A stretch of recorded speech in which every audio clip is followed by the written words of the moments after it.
接関節を使ってでここで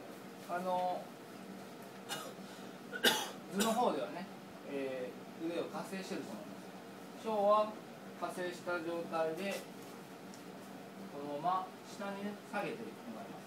相手にね動かせるかどうか下に下げていってで大は逆に横にね開いていって回転させるようにぐーっと腕伸ばしていって外にっていうような形で進めていきます。まず小からですね。